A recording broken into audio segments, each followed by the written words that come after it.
GB News reported on Prime Minister Keir Starmer's upcoming concession speech amid Labour's welfare bill rebellion.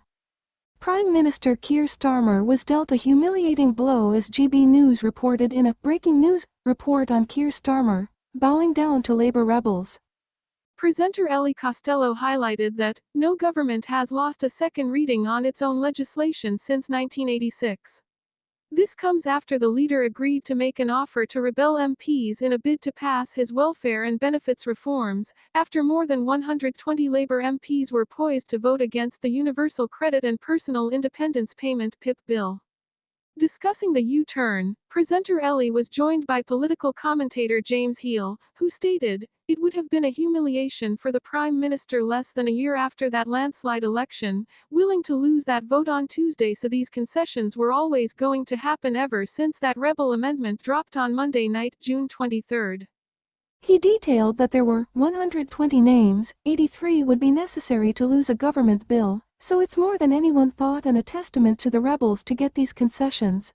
After Ellie asked about the time length to sort the rebellion, the commentator added, "I think this is the key question.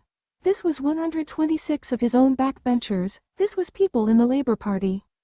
James continued, "I think the whole posture was one of defiance, really, but it's completely capitulated and become one of first, a conciliation, and now I say capitulation because there were just too many rebels.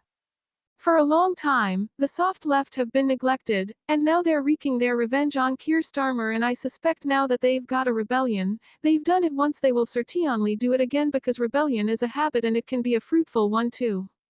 Looking at the future of the government, Ellie asked, "Some Tories are saying this is the third U-turn in a month. We've got the winter fuel payment, the national enquiry for grooming gangs, and now this. What do you think this means for the future votes in Parliament?" The commentator said, "I certainly think it means a couple of things, one of which is that Keir Starmer's national authority has been shot. What you don't want to have is the Prime Minister down there negotiating man-to-man with ordinary backbenchers and making phone calls himself. The second of which, of course, also means about the number 10 political operation around him. People are less likely to trust him in the future. It's not the beginning of the end for Keir Starmer, but it's perhaps the end of the beginning."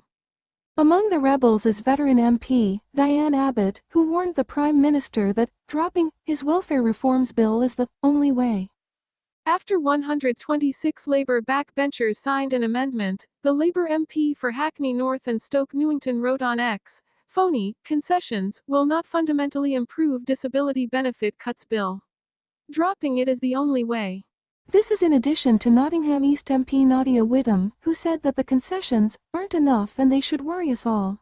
She added, "If you become disabled tomorrow, you risk not having the support you need. We would be condemning future generations of disabled people to greater poverty. I will be voting against the bill."